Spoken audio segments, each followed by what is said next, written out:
అందరికీ నమస్తే. నా పేరు రవీంద్ర. లజ్జ అనే పుస్తకం చదవడం జరిగింది ఈ మధ్య నేను. తస్లిమా నస్రీన్ బంగ్లాదేశ్కి చెందిన మహిళా రచయిత. 1992 డిసెంబర్ 6 అయోధ్య విధ్వంసం, ఆ తర్వాత జరిగినటువంటి పరిణామాల గురించి రచయిత తన భావోద్వేగాన్ని చాలా మంచిగా వ్యక్తం చేశారు. ఇప్పుడు ఆ పుస్తకం గురించి మనం మాట్లాడుకుందాం.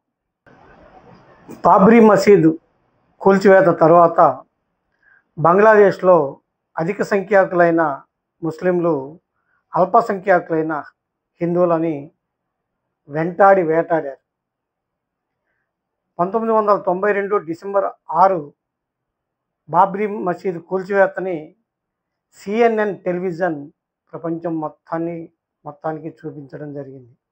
కరసేవకులం అని చెప్పుకునే ఒక గుంపు ఈ దుశ్చర్యకు పాల్పడింది. కరసేవ అంటే నిజానికి పరిసరాలని శుభ్రంగా ఉంచడం.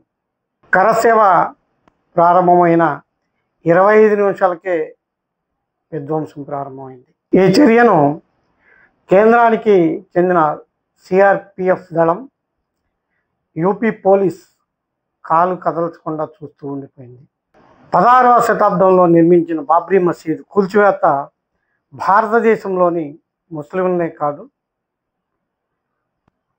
ప్రపంచ దేశాలలోని ముస్లింల మనోభావాల మీద తీవ్రంగా ప్రభావం చూపింది.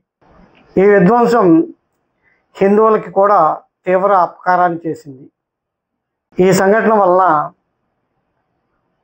బంగ్లాదేశ్లో మత పిచ్చి వెలువలా లేచింది. బంగ్లాదేశ్లో హిందువుల దేవాలయాలు నేలమట్టమయ్యాయి, హిందువుల ఇళ్ళు బూడిదయ్యాయి, వాళ్ళ హిందువుల వ్యాపారాలు కొల్లగొట్టబడ్డాయి.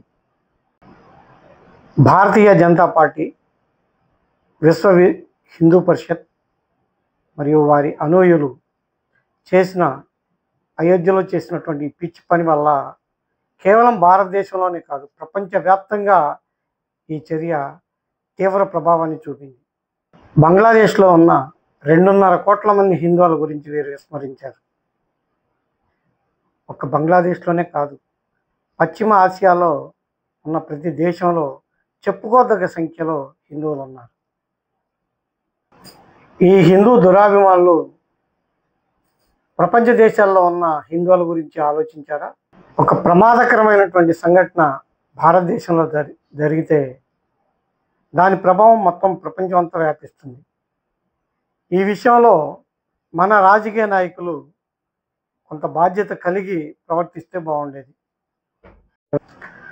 1947 ఆగస్టు 15 భారత ఉపఖండం భారత్, పాకిస్తాన్ దేశాలుగా విభజించబడింది. బ్రిటిష్ పాలకులు వెళ్ళిపోయారు. బెంగాల్ కూడా విభజించబడింది. తూర్పు బెంగాల్ పాకిస్తాన్లో భాగమైంది. పాకిస్తాన్ నియంతృత్వ పాలన వలన 1969లో తూర్పు బెంగాల్లో తిరుగుబాటు మొదలైంది. 1971 మార్చి 26న బంగ్లాదేశ్ అవతరించింది. 1978లో లౌకిక తత్వాన్ని సూత్రంగా ఇస్లాంను జాతీయ మతంగా ప్రకటించింది బంగ్లాదేశ్. 1990 నుండి భారతదేశంలో బాబ్రీ మసీదు వివాదం కారణంగా బంగ్లాదేశ్లో విస్తృతంగా మత కలహాలు జరిగాయి.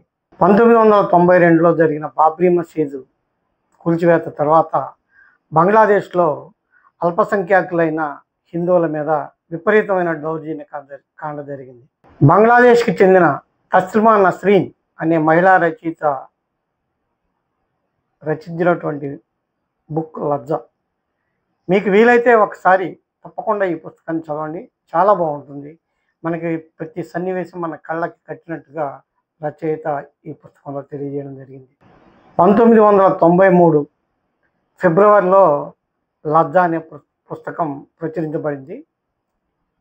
5 నెలల తరువాత బంగ్లాదేశ్ ప్రభుత్వం ఈ పుస్తకాన్ని నిషేధించింది. అప్పటికే 60,000 ప్రతులు అమ్మబడ్డాయి. కొన్ని మతోన్మాద సంస్థలు తస్లిమా నస్రీన్ని చంపిన వారికి బహుమతులు ప్రకటించాయి.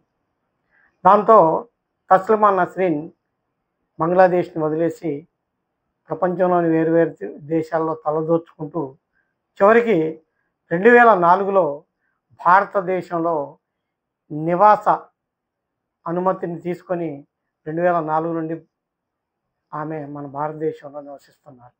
దయచేసి అందరూ పరమత సహనాన్ని పాటించండి. మీ మతం గొప్పది, మీ కులం గొప్పది అనే భావన మీలో ఉంటే మీ మతంలో ఉన్నవారికి లేదా మీ కులంలో ఉన్నవారికి, బలహీనులకి, పేదవారికి ఆపన్నాస్తం అందించండి.